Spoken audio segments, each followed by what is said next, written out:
Hi friends, I am finally on day 11 of an 11-day dry fasting experience, and I thought that this was a really good chance to do a video update on my breatharian integration process. Now, I know that I haven't posted any videos since October, and there's been a really good reason for that. Over the months of November, December, and January, I was spending some time catching up with some family and some family friends that I haven't seen for years, and so it was so awesome to catch up with everybody over those months. However, the last couple months on my journey have been a bit rocky, to say the least, for my breatharian integration. And over the past couple months, I've done some mono fruit fasting.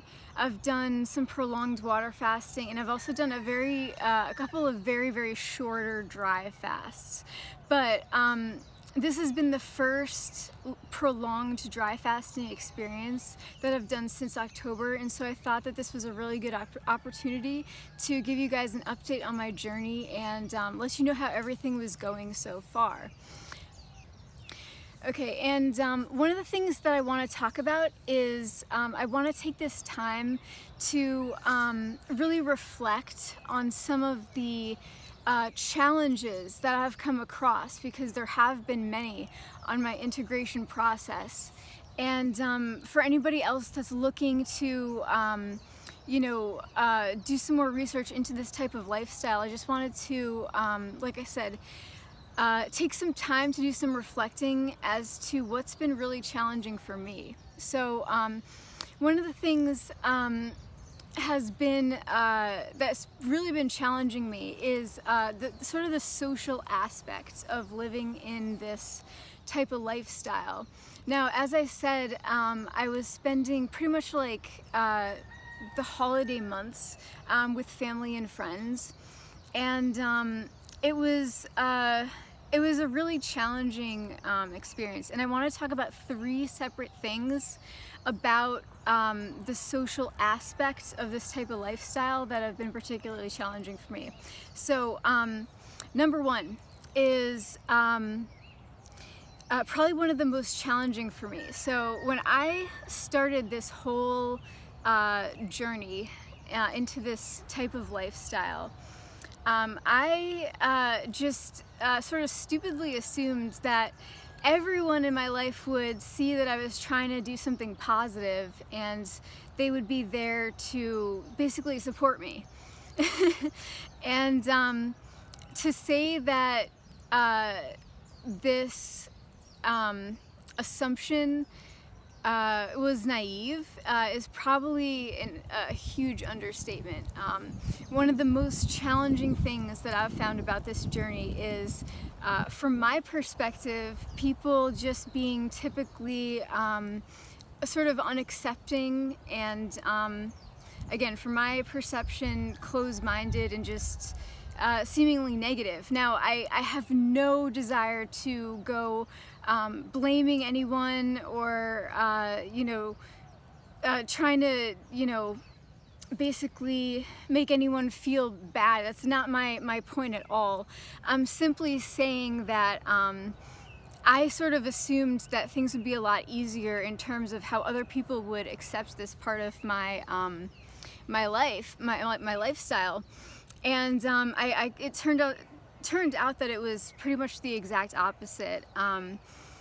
And for anybody else that's looking into going into this type of experience, I just want to let you know, be prepared to sort of face adversity in what you're doing, because not everyone will accept you, and chances are it could be the case that pretty much no one that's close to you is willing to even accept this. And it really makes sense, because when someone encounters something that they don't really understand, that's just pretty much how they react, with just I guess just unacceptingness, and they don't really understand how to contextualize it. So it makes perfect sense to me So that's all I'll say about that. Okay, so social difficulty number 2.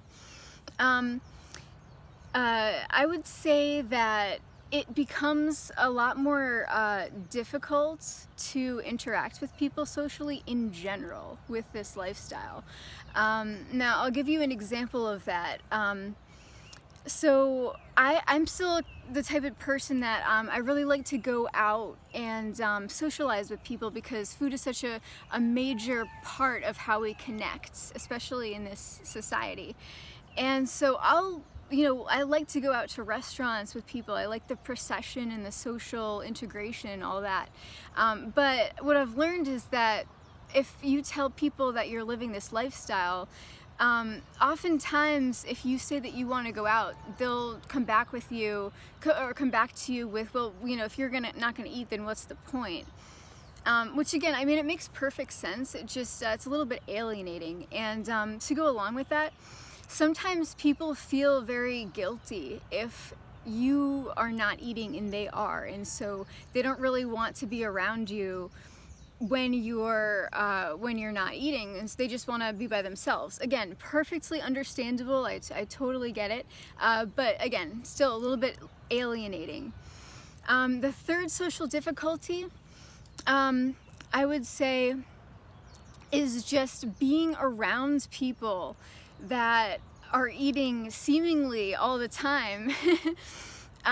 So like I said, I was spending some family time over the holidays, and especially when there's like many people and they're all eating and you feel like you don't want to eat, or you feel like you'll be judged if you eat, or anything like that, it can be very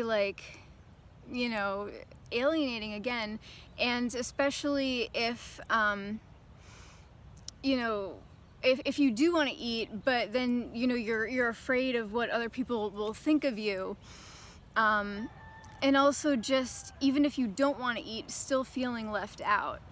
So that to me still is a main difficulty that I still have to deal with. I haven't really quite completely come to terms with that in this process, because I don't like feeling like I'm depriving myself for no reason. I want to be a part of things, but this lifestyle does take some pushing past boundaries and that sort of thing. So that's just something to consider. And the fourth thing that I want to talk about is not a social difficulty per se, but it ties right into what I just mentioned. And that is really, when it comes down to it, fundamentally, probably the number one hardest thing about this lifestyle is just, I would say, like, kicking the food addiction. Because food is an addiction, and that's not something that we understand in this society, because it's everywhere and it's justified constantly in all circumstances. But in fact, from my perspective, it is an issue, and it's definitely a difficult thing to try to transcend and break away from, because like I said, it's everywhere. So yeah, I mean, if I think about it, I've been living the past, I would say 27 years in a very food addicted lifestyle. And I'm realizing that that's not going to change overnight or over a couple of months. In fact, I'm thinking now that this journey will probably take a lot longer than I first anticipated. But along with all of the obstacles and the roadblocks that I've come across in this journey, I feel like now that I know that, I can have a clear understanding of how I'm actually going to achieve my goals in this lifestyle. And I have a much better grasp of how I think I'm going to get there. Sorry, my mouth is really dry. Yeah, so it's been a learning process, but I just wanted to let you guys know that I am persisting in this lifestyle, and I'm really, because I really want to integrate this lifestyle. And also, I was thinking about this the other day. I can't really necessarily go back to my old habits because if I did, I'd just be very unhappy. And so really my only recourse is to really just press forward with this. Sorry. And just try to keep on integrating this lifestyle. Just a quick note, this dry fast, like I said, I'm on day 11, and I think it'll be just over 10 and a half days. It'll be almost 11 days for this dry fast. And yeah, it has been one of the easiest dry fasts, except for the last 3 days. The last 3 days have been really challenging. Like just feeling, you know, groggy. Well, not just groggy, just exhausted.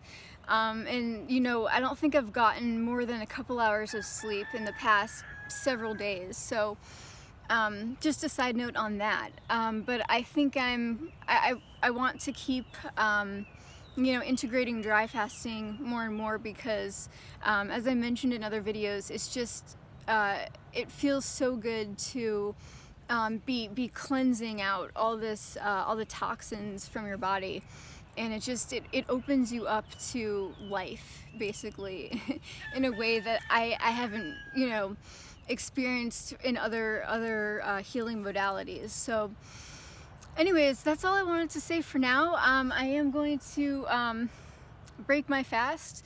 The reason why I have been prolonging it until making this video is because first of all, once I start drinking my water, I'm probably gonna fall right asleep because there'll be a lot of stress off of my body.